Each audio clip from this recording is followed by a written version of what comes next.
Hello, everybody. Welcome to another episode of Game On the Podcast. And today, we are going to be joined by one of the leaders of Philippine basketball. She is an executive who now handles Samahang Basketball ng Pilipinas. Why do people call you Boss Bear? Saan nang gagaling yung tapang ni Erica D? Secret yan,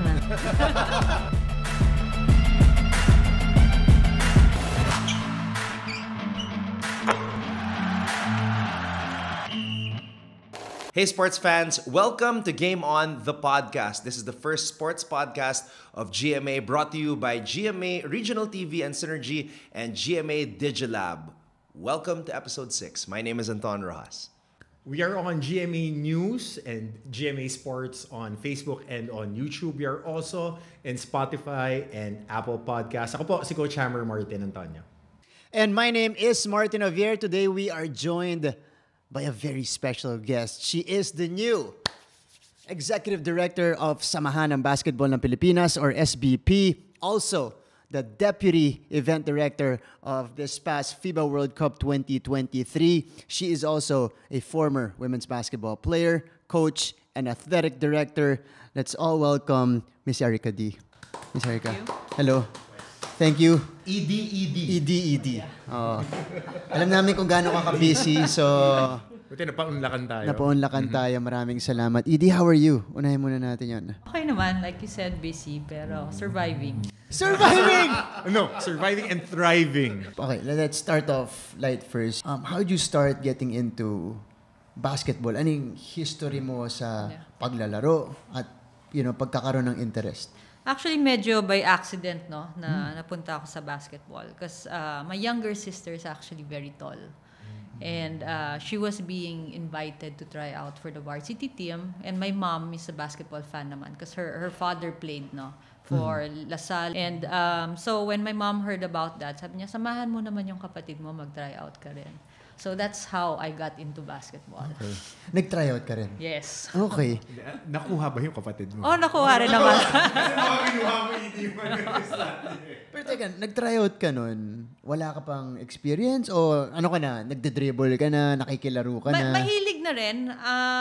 Kasi in our household, parang sa mom ko, marami kami magkakapatid, 9 kami sa dad ko. But my mom, itong mga younger batch, 1 boy, 3 girls kami. But all of us played varsity basketball. Wow. So, talagang medyo basketball household siya.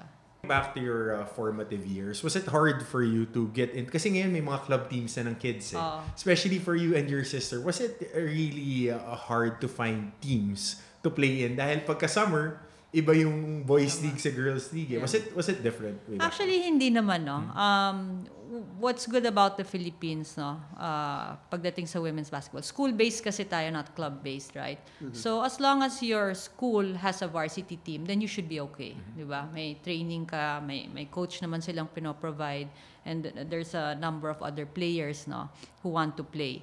Yun lang, pagdating ng summer, okay, walang barangay league that you can join. While yung mga boys, after yung school season, dami nilang masasalihan. So ako, I would usually go to clinics to use that time, that 2 months to get better. Para pagbalik mo sa school, mas angat ka na ulit. And I remember there was 1 or 2 sessions that I enrolled in. And when I say session, yung buong module, na ako lang yung female. So, parang sa San Beda, Alabang to, Benedictine Abbey yung tawag before, di ba? Siguro mga 200 boys, tapos ako lang yung girl across all levels. So, pero okay naman lumabas. Okay. Edie, let's talk a little bit about your basketball career. When I was doing my research on you, I found out that I found out that we actually have something in common because we crossed paths nung nasa UAAP na, and nagulat ako na Zobel alumna ka pala. Secret yan, Kung sabihin sa mga tenista. Yeah, I mean, you're so known as an Atenean that I was surprised na, but here's the thing. So, rene-recruit si Edie ng LaSalle, but she chose Ateneo because of the pre-law courses, right? Yes, that's correct. And that was despite the fact that prior to entering Ateneo, they were 0 and 12. Yeah. So, what was your goal when you decided na you're gonna turn blue? And did you expect na yung journey mo, like it was the start of something big? Yeah. Crossroads talaga yon for me, no? Binuking ka ni Anton. Can you imagine what would have happened, di ba? Yeah, tama. Because LaSalle, no, when I was a senior in high school, they were champions of the UAP. And then Ateneo was on the other end, 0 and 12. If you move even past the past 2 years, 3 years, no, 1 and 35 sila. So it was really, they practically didn't have a program. And ako naman, I saw it as a challenge somehow, no, na I said that maybe if I go to Ateneo, because it was the school that I really wanted to go to, we can build a program, and later on, those who can follow my footsteps, those who would follow my footsteps and think na, I want to go to Ateneo because I like the courses there, but they don't have a good basketball program, so I'll just go somewhere else. I wanted to erase that. Okay. Eventually, it worked out well. No, by my senior year, we were in the Final Four for the first time in history. A year after that, when I left, the team made the finals, and a year after that, champion na yung Ateneo. So it was really a good experience for me. No, kumaga trailblazing for these younger basketball players. And then you became the head coach. Yes, Eventually. The bricklayer, brick by brick. Okay, how was it becoming, a head coach now? Yan naman, isa pang, thing na I never thought of. In fact, when I took the job, I was never even an assistant coach anywhere. So it was the first time I was gonna coach. I was in the staff as a manager, but the manager never really gets into any of the details of actually coaching a team. But they spoke to me about the opportunity, and they said they weren't looking at anybody else. I was trying to say no, but medyo influential mga Jesuits, mahirap pumindi.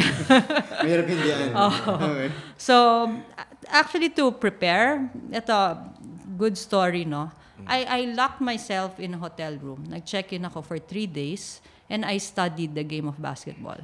Talagang back to the X and O's. I had to remind myself of what it was. Kasi the last time I was looking at actual coaching boards was back when I was playing, di ba? So parang 10 years had already passed since then.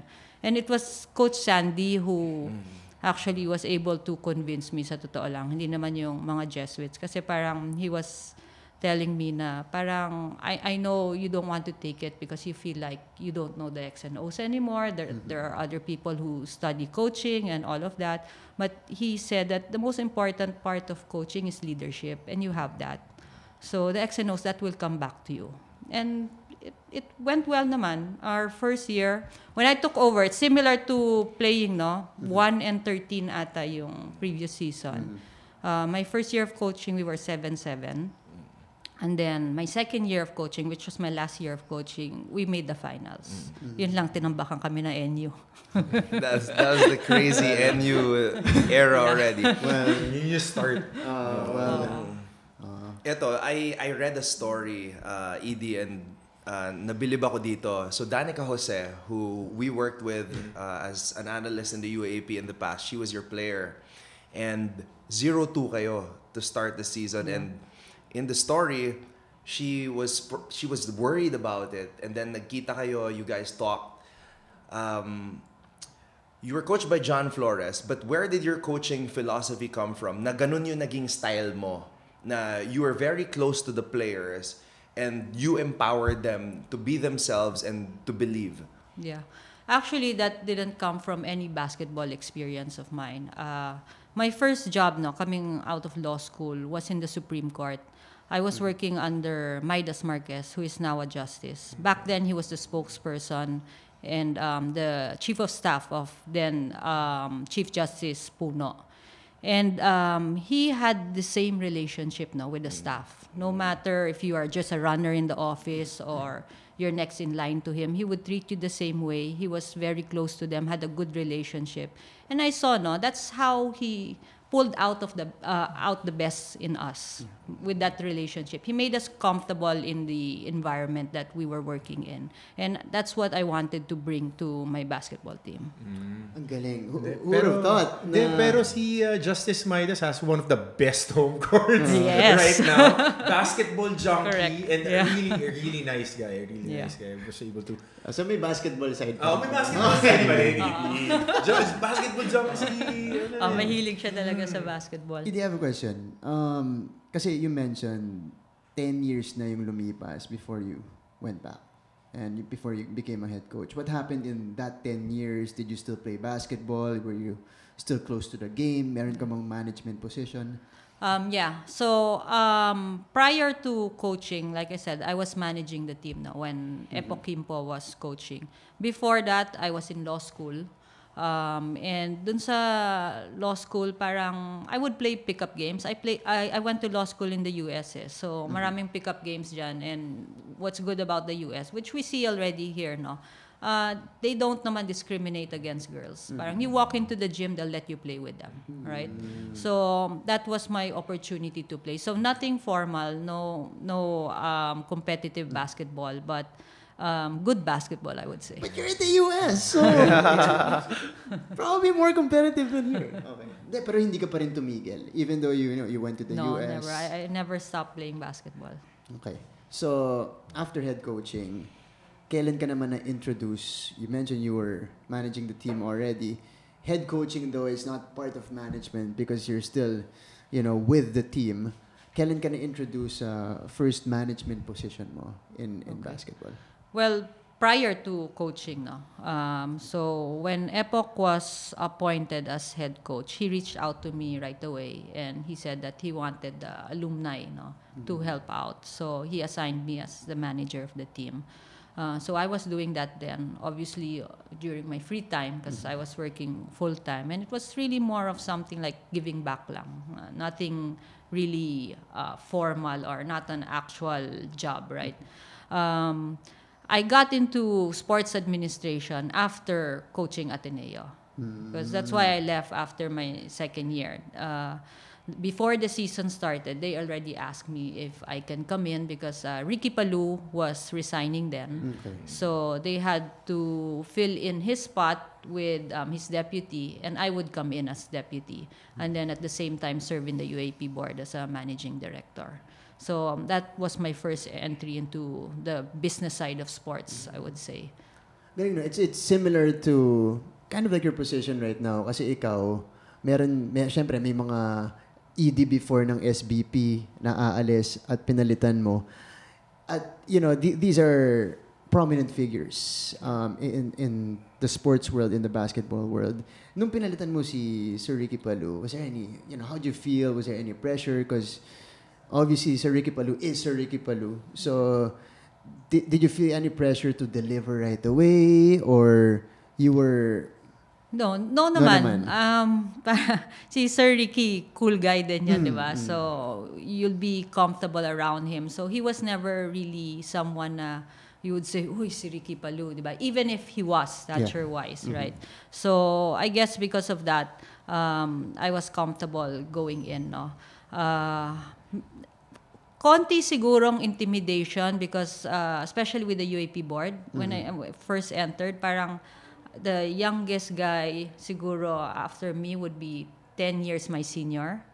So parang talagang para akong nawawalang bata dun sa boardroom, di ba? Yeah. So quiet lang ako nung una, but eventually, parang when I built a relationship with everybody else, I felt more comfortable and, started to have a voice in the boardroom. How is it like being the new ED of SBP? Because you're like just by taking this position, instant yan. You're dealing with a ton of personalities, 'di ba? Ang dami mong kailangan, samahan or kausapin. How is it so far? Okay. Well, first, I'm very thankful for the position. I mean, it's basketball, and I've loved the game ever since I was a little girl. Kaya, kahit papano, very fruitful and very, may bumabalik sa'yo, di ba? Parang fulfilling talaga siya. But like you said, it's also very challenging, okay? Very difficult. It's a lot of navigating, no? Between the different stakeholders of Philippine basketball. So that's actually what takes most of my time. I think we live in exciting times now because when it comes to basketball here in the Philippines and all over the world, there's a sense of equality with regards to the men's game and the women's game. And you being the new ED of SBP, I think it ushers a new era of how basketball will be managed, especially in the country. During those days that you were getting into the game, falling in love with it, did you ever imagine na balang araw you would hold this kind of position? No, not in my wildest dreams. Definitely not. What was the wildest dream for Erica D? Nothing to do with basketball. Really? Yeah. So I never thought of myself as being in the basketball industry after I would finish my schooling. No, I actually went to law school. So I'm a lawyer by profession, and I always thought that I would be in the corporate world. So that was the dream. Wow. Not this. This is far from your dream, pero grabe. Yung grabe. Actually, yun nga. Yung realization. Oh. Yeah. And the hats. ED question lang, kasi na-mention mo, we're school-based, we're not club-based like Yeah. Europe. Now that you're the head of SBP, mas okay ba sa atin na mag-switch to a club-based type of program or Yeah. system, or do we retain this in terms of siguro ano ba? Grassroots development. Grassroots development and collecting the Yeah. best talent, and then, forming, pwede rin kasi yan sa national team. For mo na agad yung national team mo, magkakakilala na sila. Is it something that would work better here in the country, or, the school-based is better? I wouldn't say we should switch to the club-based system, but I do think that we should start getting into the club-based system to complement what we have right now, the school-based system. So, Coach Norman and I, he's the head of our grassroots program, has actually been talking about this. We've been going back and forth, and we do want to establish this club-based system, or at least have regional training centers in each community where the kids who don't have opportunities in the schools, because more often than not, isa lang ang varsity team. And there's 100 more people who want to get in. So, pag hindi sila makapasok, wala na silang formal training. Sa intrams na lang sila. Meron tayong mga late bloomers Hindi mo masasabi, di ba? So, if you create a parallel club system, they will still have an opportunity to play competitive basketball, even if they're not good enough to play in the schools at a certain age.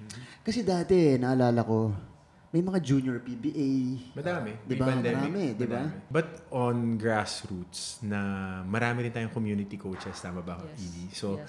maraming opportunities now for the younger kids. And meron na rin mga leagues na parang club-based Meron na. sa atin. Is it being tapped into by our SBP? Yes, we have some members, member leagues that are not club-based. Okay? Marami na rin kaming alumni leagues who are members of the SBP. So we're trying to bring in the whole basketball family talaga. Kasi ang magiging strategy ng SBP, what we're trying to do going forward is really unite the different basketball entities around the country. Because basketball is so popular and developed already in the Philippines, but we're still not ranked very high internationally. And I think it's because everybody's doing their own thing.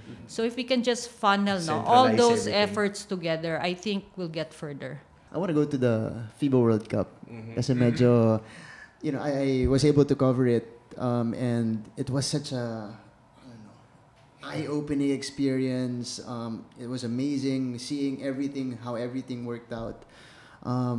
You were the deputy event director of the FIBA World Cup 2023. Talk about accepting that role. Kasi syempre tayo yung mag-host Yeah. FIBA World Cup to. Correct. Best of the best. Tapos, on top of that, 3 venues, sa atin lahat ng big games. Yeah. Okay. Talk about accepting the role first. Kasi this is a once-in-a-lifetime thing. What you said it, once in a lifetime. And ako, I really believe na you have to just accept where God takes you, like follow His lead.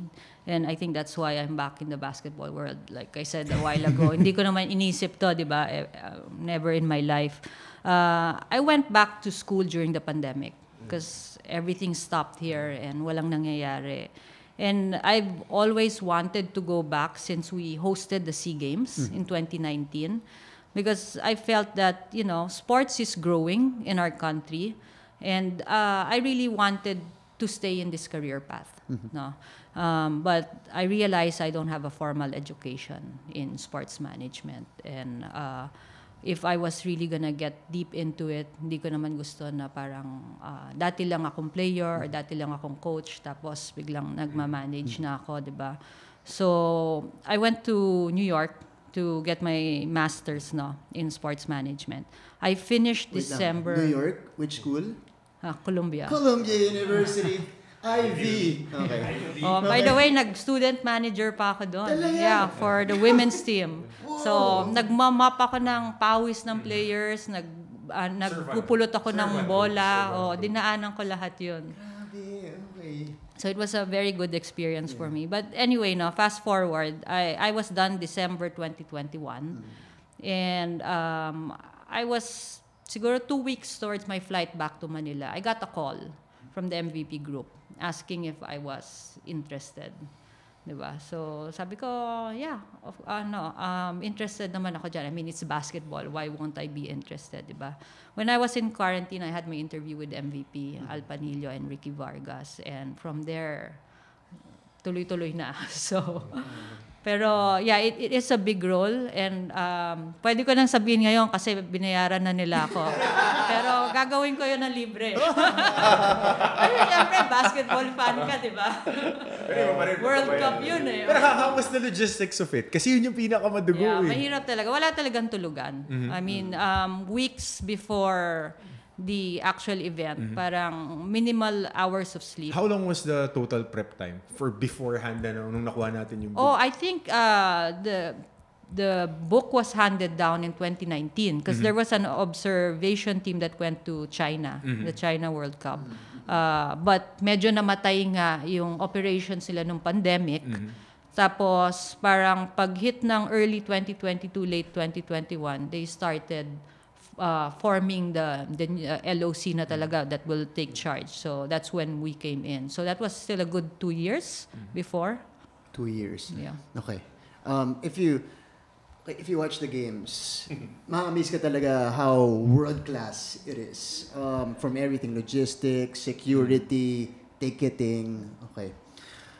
We can have one whole episode we're just talking about the FIBA World Cup 2023. But konting takeaway lang kasi ano yung mga nakita mo doon?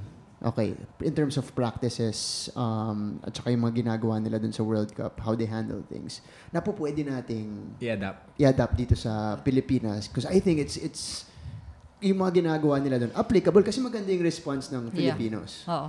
Ako talaga yung attention to detail, I think that's something we observed of the foreigners who came to help us that we should be applying here. I mean, when we did our oculars, kami kasi noon sa UAP, pag nag-ocular kami ng venue, pasok ka lang, titignan mo lang, okay na to, di ba? Sila, they measured one by one yung how far the sidelines are. Parang inulit nila lahat yun. They did it themselves. So, yung height, pati yung visual ng each seat, 'di ba? Parang kung nakatayo na yung nasa harap mo, makakakita pa ba yung nasa next seat and all of that, especially for the official table, 'di ba? Kasi they don't want any blockages in their line of sight. So even that was measured, So yung attention to detail na yun, I think we Filipinos should adopt and para ma-achieve talaga yung excellence that we want when we host events. I love it. Speaking of attention to details, kasi ako, fan ako ng with SBP. How's the continuity of the program? The programs na yun, kasi you're new. Yeah. And ED Sonny Barrios was handling the programs. Correct. Now, the question always have been continuity. And with your background, with Ateneo being a player, yun yung nagiging theme. Yeah. So, with our national team, how is it looking? It looks good right now, no? Obviously, if you judge just from the Feb window, which is the last time we played, and they say you're just as good as your last game, diba? Parang we played very well. And so we want to continue what Coach Tim has laid out, no, the program plan that he presented to us. We want to support him further in that, but it doesn't mean, no, that magiging hardcore tayo doon, na hindi tayo mag-a-adjust along the way. In fact, he has already made adjustments, learning from the first window, and I think that's key, even overall across all programs, no. Not just because I came in and I bring in new blood doesn't mean we look away from all the programs that the other EDs have already set. Of course, you want to take the good in that and continue on it moving forward and just improve on it as we go on. Okay. As ED of SBP now, I think the biggest challenge, or at least one of the biggest challenges that you'll face is, of course, collecting the best talent. Because they won't always be readily available. Yes. They'll be available for sure. They can play for the team, but the higher ups won't allow it. And ang nagiging tendency natin, ED, kasi months before we train, and then salang na tayo. We don't have that, years of preparation, just like our neighbor countries. How do we ensure now that, kasi it's important for us to have familiarity, chemistry with our players, and exposure on the international level. How do we ensure na tuloy-tuloy yung ganong klaseng programa? Or the team owners, team leaders on board, if ever, with these solutions? Yeah. Yes, they are. Yes, they are. Okay, so we have the commitment of the major stakeholders, no, to support the SBP and our national teams. Okay, and I think this is where the genius of Tim Cone actually comes in, because he programmed, no, this way of handling the Gilas in such a way that all stakeholders are considered, right? Kasi hindi naman pwedeng bunot ka rin ng bunot sa PBA. Kawawa naman sila, di ba? They have their league to run. Or in the UAP, parang biglang sasabihin mo na, stop muna kayo kasi may league. So this is why he has short periods of training in each window, right? Because that's the only way that you can get your actual best players to commit, di ba? Hindi mo talaga yung mapapakommit ng like 3-month training camp, because they have their other obligations. They're contracted to other teams. And if you talked about neighboring countries, there's no country or federation right now that has this long program where they have players intact. Like even the European teams that we idolize and look up to, all their players are either in the EuroLeague, in the NBA, and they just gathered them 3 weeks before the tournament, 4 weeks maybe at most. But it's just that they're so used to playing with each other, because every window sila lagi, and from the youth, di ba, na ang dali na nilang mag-gel, and that's where we're trying to get to. The other key factor is the grassroots program. If you go to these countries, they're taught basketball the same way, regardless of where they grew up in that country, diba? Kahit anong corner ng galing yan, pareho yung fundamentals nila. So, yan yung sinusubukan gawin ni Coach Norman, no? To teach basketball the same way across the country. So, important talaga yung mga community coaches. No? Kasi, di ba, pag binunot mo sa Cebu, sa Davao, pareho lang yung concept nila, yung terminology, madali na. Madaling ito. Tsaka nung RP Youth, nung during earlier 2000s, naglaro kami, yung mga kalaban si Hamed Haddadi, Nika Berami, and a few more guys na magkakasama sila sa Iran, na pag-akyat nila nung seniors, sila pala yung mga kalaban namin nila dila na malalaki. So yung sinasabi nga ni ED na matagal silang magkakasama. Laking bagay. I love na meron ng sistemang ganun, that we are, following that pattern in Europe, nung pakonti-konting training, but it's the same pool, para at least hindi sila magkakagulatan. Ganon. Kailangan na lang natin maghanap ng Joe Devans na bago. Di ba? Kasi yun yung point guard ni Coach Tim. Di ba? Yun ang point guard ni Coach Tim. 6'7" na gano'n. Alright, so I have a 2-part question. 2 parts! The first one is a little bit inspirational, hopefully, to all the women and the young girls watching, because you're telling us your history, lahat ng mga pinagdaanan mo, from Ateneo, from the Supreme Court, to the UAAP, to hosting FIBA, and now with the SBP, and of course, getting your master's degree in sports management from Columbia University. I feel like you have a master's degree in taking on impossible jobs. Yeah. Because every May job that you resibo, took may along resibo. the way, Yeah. parang imposible yung task eh. Saan nanggagaling yung tapang ni Erica D? How is it that in every job, it seems like you're not afraid to take on the task? I think I'll have to credit my mom for that. No. My mom, Happy Mother's Day, Mom. Really, siya talaga yung matapang sa family, no. She's actually the youngest of 6, but she grew up in an environment where she also played with boys growing up, di ba? So parang makikita mo na she's never intimidated. She was also a cancer survivor, no, a few years ago, but thank you, she's in remission right now. And ngayon lang ako nakakita ng tao na parang binugbog yung cancer. Talagang you would not see a sign of ano sa kanya na parang defeated siya during that time that she was doing her chemo and all.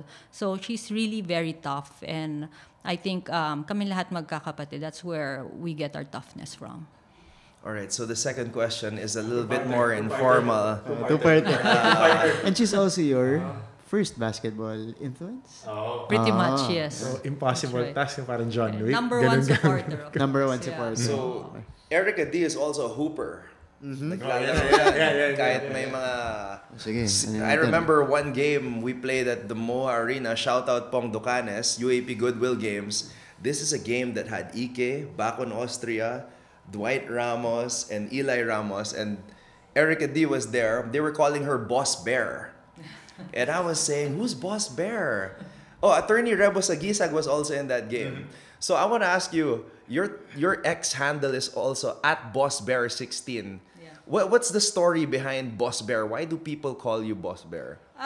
It really came from when I was first managing the women's basketball team. I think it was Epoch who said Boss Bear, no? Because he found out that my nickname at home was Bear. So my sisters, they all call me Bear. Because my youngest sister kasi, when there was a time where she would put a B on everything she said, like buksan mo nga yung bear con, ganyan. Then Erica was Berica, and then eventually it became Bear. So when Epoch found out na Bear, sabi niya, oh, Boss Bear. So everybody started calling me Is Boss this the Bear. same sister that tried out? Yes. Kasi at least may history, ha? Consistent history. That was the initial part of our conversation with Boss Bear. Napag-usapan na natin kung paano siya nagsimula sa basketball hanggang napunta siya sa management side. More to come, and in the next part. On the next episode, we'll be talking about all things women's basketball and her idols in the game. We hope you enjoyed the first part of our interview with Erica D. Do check out part 2 next week, and do check out the other GMA podcasts as well. My name is Anton Ross. Stick around also for NCAA Season 99 volleyball competition in both men's and women's. We will be crowning a new champion soon. Antabayanan niyo yan. Ako po si Coach Hammer Martin Antonio. Once again, this has been Martin Javier saying thank you for watching Game On, the podcast.